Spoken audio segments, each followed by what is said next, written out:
What happens when a beloved British icon walks into what should have been a friendly daytime television chat, only to face the most brutal public humiliation of his career? In just 36 seconds, one shocking comment would turn Sir Cliff Richard from gracious guest to defending victim and transform Denise Welch from television host into the most hated woman in Britain. The ITV studios hummed with their usual midday energy as Sir Cliff Richard made his way through the corridors toward the Loose Women set. At 73 years old, the legendary singer had agreed to appear on the show to discuss his upcoming tour and his decade-spanning career. What he walked into that Tuesday afternoon would become one of the most shocking moments in British television history. Cliff settled into the guest chair, his trademark smile warm and genuine as he greeted the panel.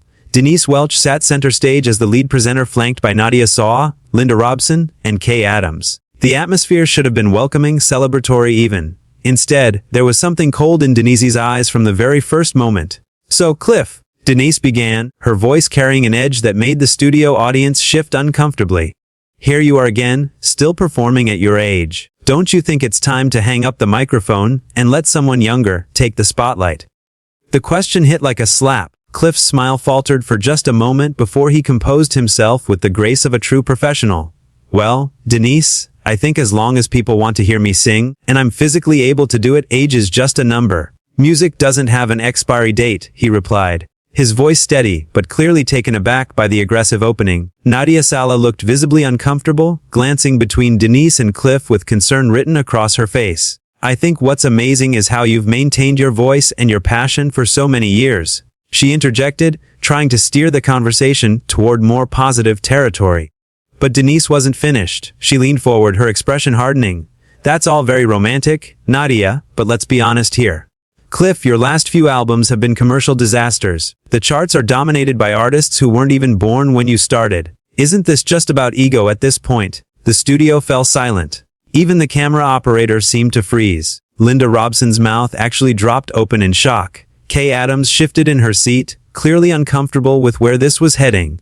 Cliff straightened in his chair, his decades of media training kicking in. "I'm sorry, but I have to disagree with you there, Denise. My fans, many of whom have supported me for 50 years, still come to my concerts. They still buy my music. I'm not sure what commercial disasters you're referring to." "Oh, come on," Denise shot back, her voice rising slightly. "Your last studio album barely cracked the top 50. You're living in the past, clinging to glory days that frankly weren't that glorious to begin with." The audience began to murmur. Some people were actually gasping at the sheer rudeness of the attack. Cliff's face flushed slightly, but his voice remained controlled.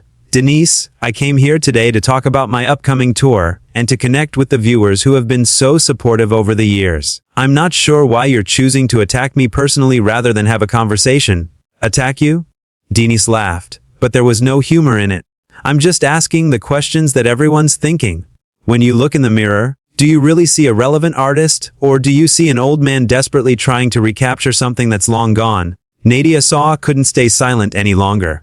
"Denise, I think you're being incredibly unfair. Sir Cliff is a legend who's given joy to millions of people across generations." "Oh, please, Nadia," Denise snapped, turning her venom toward her colleague for a moment. "Just because someone's old doesn't make them a legend. Half the people watching probably don't even know who he is." Cliff's composure was beginning to crack. Not from anger, but from sheer disbelief at the unprofessional treatment he was receiving. "I have to say, in all my years of television appearances, I've never been spoken to quite like this. I'm not sure what I've done to deserve this level of hostility." Hostility. Denise's voice was getting louder now. "This is called honest journalism, Cliff. Maybe you're just not used to it because everyone usually fawns all over you." Linda Robson finally found her voice. "Denise, I think we should move on to talking about the tour dates. Our viewers would love to hear about that." But Denise was on a roll now, seemingly energized by Cliff's obvious discomfort. "You know what really bothers me about performers like you? You take up space that could go to new talent. You've had your time. Why can't you just gracefully exit and let fresh voices be heard?" The words hung in the air like poison. Cliff sat back in his chair, his face pale now. The man who had entertained millions, who had given decades of his life to bringing joy through music, looked genuinely hurt. "I think," Cliff said quietly, his voice barely above a whisper, "that every artist deserves to be treated with basic respect regardless of their age or where they are in their career. I've never tried to block anyone's path or take opportunities from younger artists." Kay Adams finally spoke up, her voice tight with embarrassment. Sir Cliff, perhaps we could talk about your charitable work instead. You've raised millions for various causes over the years. Oh yes, the charity angle? Denise interrupted before Cliff could respond. Another way to stay relevant, isn't it? Nothing like a bit of public generosity to keep your name in the papers when the music isn't doing it anymore. That was the moment everything changed. The studio audience erupted. What had started as uncomfortable murmuring exploded into audible gasps and shocked exclamations. Someone in the back row actually shouted, "That's disgusting," at Denise's vicious attack on Cliff's charitable work. Cliff's face went from pale to flushed red. For the first time in the interview, his famous composure completely cracked. He leaned forward in his chair, his voice shaking with a mixture of hurt and disbelief. "My charitable work. Are you seriously suggesting that helping sick children and supporting various causes is just a publicity stunt? Do you have any idea how offensive that is?" Nadia Saw looked absolutely horrified. She turned to Denise with fire in her eyes. "Denise, you've gone way too far. Sir Cliff has genuinely helped countless people. How dare you question his motives for giving back? I'll question whatever I like." Denise shot back, her face twisted with an ugly sneer. "This is my show, and if Cliff can't handle a few hard questions, maybe he shouldn't be here." Hard questions. Linda Robson's voice was rising now, her usual calm demeanor completely shattered. "These aren't questions, Denise. This is just cruel. You're being absolutely vile to a guest who came here in good faith." Denise whipped around to face Linda, her eyes blazing. "Don't you dare tell me how to do my job, Linda. I'm not here to stroke egos and throw softball questions at has-beens." The word has been hit Cliff like a physical blow. He actually recoiled in his chair, his mouth opening in shock. For a moment, he seemed unable to speak at all. Kay Adams stood up from her chair, something that never happened during a live broadcast. Her voice was shaking with anger. "Denise, I cannot sit here and watch you humiliate a guest like this. Sir Cliff, on behalf of the show, I am deeply sorry for this treatment." "Sit down, Kay," Denise commanded, her voice ice cold. "Don't apologize for me doing what real journalists should do." Real journalists. Cliff finally found his voice. And for the first time, there was steel in it. Real journalists ask probing questions, yes, but they don't attack people personally. They don't mock someone's charity work. They don't try to destroy someone's dignity for entertainment. The audience began to applaud. It started with just a few people, but quickly grew until nearly the entire studio was clapping for Cliff's words. The sound seemed to infuriate Denise even more. "Oh, playing the victim now," she sneered, raising her voice over the applause. The great Sir Cliff Richard, reduced to playing for sympathy from a daytime television audience. That was the moment Cliff stood up. The 73-year-old legend rose from his chair with quiet dignity. His face set in an expression of profound disappointment. The studio fell completely silent. Even the cameramen seemed to hold their breath. "I have been in this business for over 50 years, Cliff said, his voice steady but filled with emotion. "I have been interviewed by some of the toughest journalists in the world. I have faced difficult questions about my career, my personal life, everything, but I have never ever been treated with such unprofessional cruelty as I have been today." Denise opened her mouth to interrupt, but Cliff held up his hand. "I'm not finished," he continued, his voice growing stronger. "You have questioned my relevance, mocked my age, dismissed my music, and worst of all, suggested that my charitable work is nothing more than a publicity stunt. You have shown complete contempt, not just for me, but for the millions of fans who have supported me throughout my career." The other panelists sat transfixed. Nadia had tears in her eyes. Linda was nodding vigorously. Kay was still standing, her arms crossed in defiance of Denise's earlier command. "I came here today to share my joy about returning to the stage," Cliff went on, his voice carrying to every corner of the studio. "I came to talk about the upcoming tour that thousands of people are excited about. I came to connect with viewers who might enjoy hearing some stories from my career. Instead, I find myself having to defend not just my music, but my very right to exist as an artist." "Are you quite finished with your little speech?" Denise interrupted, but her voice had lost some of its earlier venom. The audience reaction seemed to be getting to her. Cliff looked directly into her eyes. "You know what saddens me most about this, Denise? It's not the personal attacks. I've survived much worse than anything you could throw at me. What saddens me is that somewhere out there, a young artist might be watching this, and they might think that this is how people in this industry treat each other, that this kind of cruelty is acceptable." The audience erupted in applause again, louder than before. Some people were actually standing up and cheering. In the control room, the producers were frantically trying to decide whether to cut to a commercial break. Denise's face was getting redder by the minute. The audience's support for Cliff was clearly not what she had expected. Well, if you're so upset about being challenged, maybe you should stick to playing to your little fan clubs where everyone tells you how wonderful you are.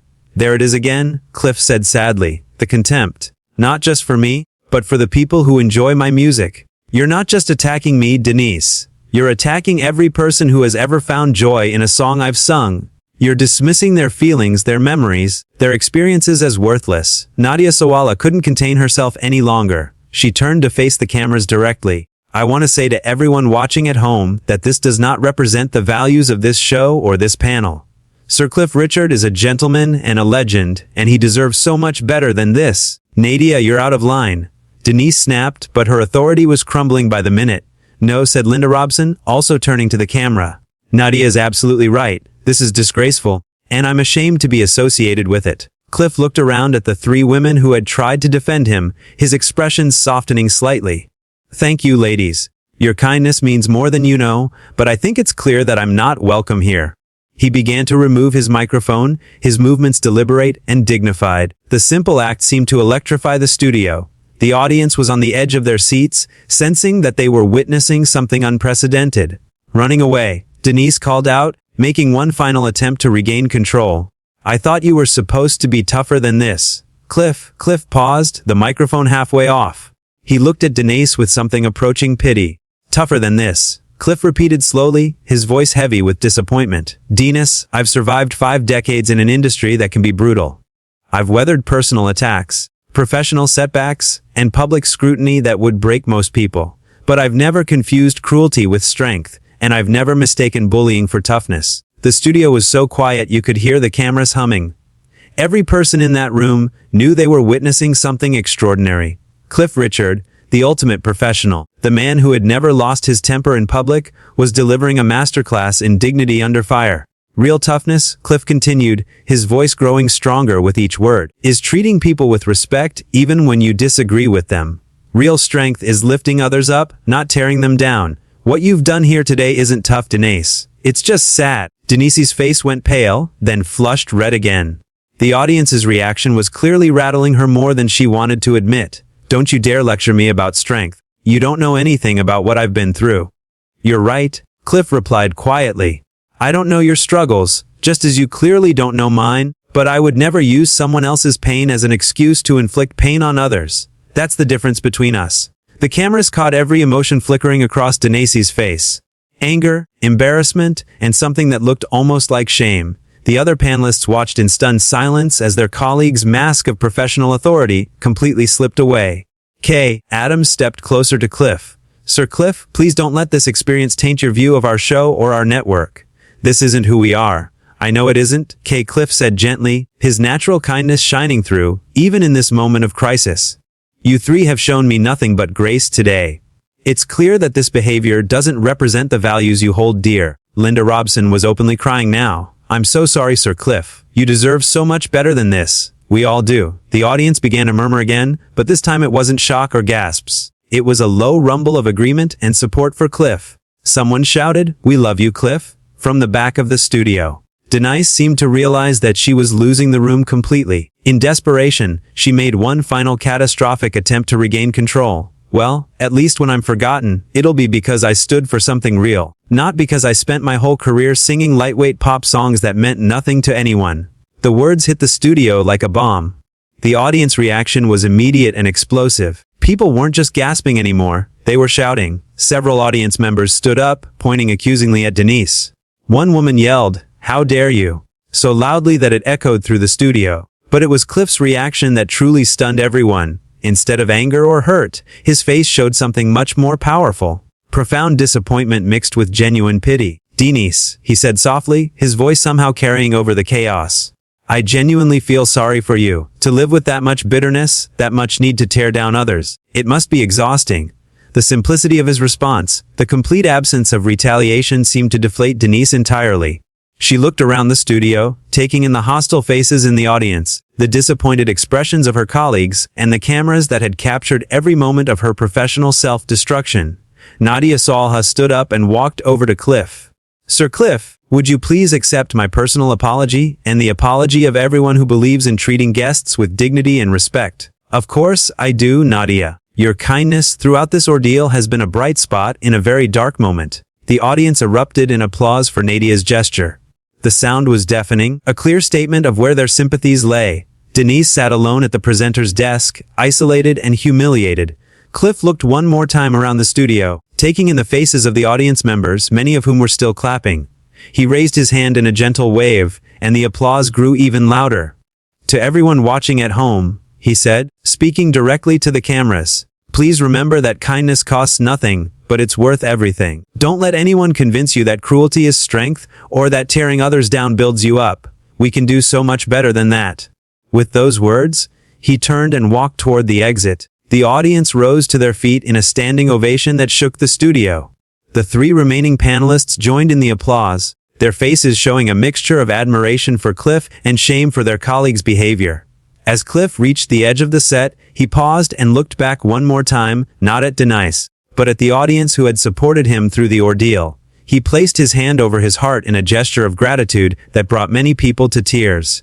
Denise sat frozen at the desk, watching as the man she had tried to humiliate walked away with his dignity, not just intact, but somehow enhanced. The camera stayed on her face as the reality of what she had done began to sink in. She had expected to be the tough interviewer who exposed a faded star. Instead, she had revealed herself to be everything that was wrong with modern media. The studio fell into an awkward silence as Cliff disappeared from view.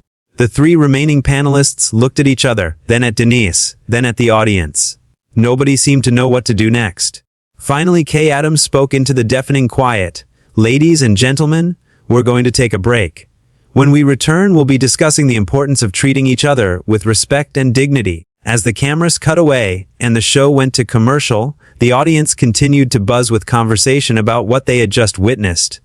Many people were shaking their heads in disbelief. Others were openly discussing how disgusted they were with Denise's behavior in those final moments before the break. The cameras caught one last image that would be replayed countless times in the days to come. Denise Welch sitting alone at the presenter's desk, her head in her hands, while the empty chair where Sir Cliff Richard had sat stood as a monument to dignity in the face of cruelty. The man who had walked into that studio as a beloved entertainer had walked out as something more. A symbol of grace under pressure, of kindness in the face of malice, and of the truth that real strength comes not from tearing others down, but from lifting yourself